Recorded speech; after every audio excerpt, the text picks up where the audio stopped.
অনেক দিন পর আবার আপনাদের সামনে ভিডিও করতে এলাম, কারণ শরীর সাথ দিচ্ছিল না। আজ বানাবো ব্যাটার আবদারের পনির বাটার মশলা।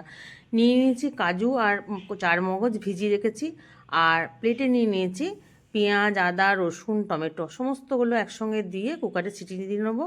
আন্দাজ মতন দুটো লঙ্কা দিয়েছি, যারা যেমন ঝাল পছন্দ করেন সেরকম দেবেন। কাজু আর চারমগজগুলোও দিয়ে দিলাম, একটু নুন দিয়ে দিলাম, সিটি দিয়ে নিচ্ছি।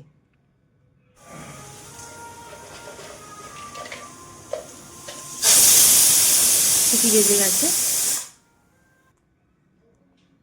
এটা খুলে ওটা ঠান্ডা করতে দেবো। ঠান্ডা হয়ে গেছে, আমি মিক্সিতে এটা সম্পূর্ণ পিষে নেব।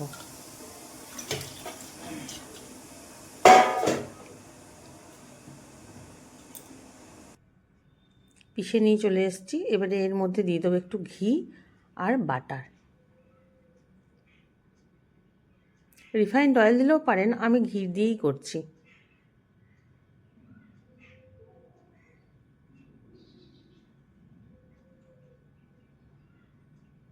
এরপর দিয়ে দিচ্ছি ঘিয়ের মধ্যে বাটারটা।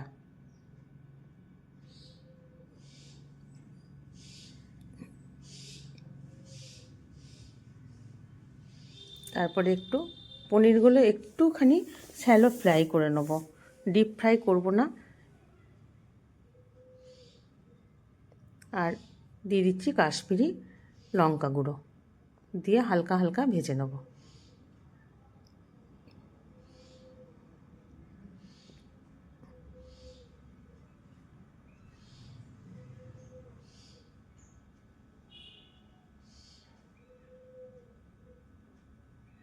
বেশ আমার ভাজা হয়ে গেছে, পনিরগুলো তুলে নিয়েছি। আবার একটু তার মধ্যে বাটার দিয়ে দেবো আর গোটা মশলা দিয়ে দেবো। লবঙ্গ, ছোটো এলাচ, দারচিনি দিয়ে পেস্টটা দিয়ে দেবো, তেজপাতা, যেগুলো সমস্ত গোটা মশলা হয় সেগুলো। নুন দেবো একটু, একটু সামান্য হলুদ দেবো, ধনে জিরে একটু গুঁড়ো দেবো, একটু মিষ্টি দেবো, দিয়ে এটাকে নাড়তে থাকবো। আর আঁচটাকে ধিমে করে দেবো, ধিমে আঁচে নাড়তে থাকবো। নাড়তে নাড়তে যখন কড়াই থেকে ছেড়ে যাবে তখন বুঝবো হয়ে গেছে আমার ব্যাটারটা। ব্যাটারটা নয়, ওই কারিটা। এর মধ্যে দিয়ে দেবো পনিরটা, ভেজে রাখা পনিরটা।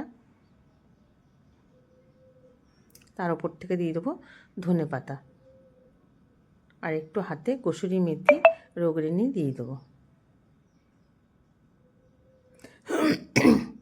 বন্ধুরা, হয়ে গেছে। মাঝে মাঝে গলা ঝাড়ছি, তাই জন্য মাফ করবেন। সবাই ভালো থাকবে, সুস্থ থাকবে।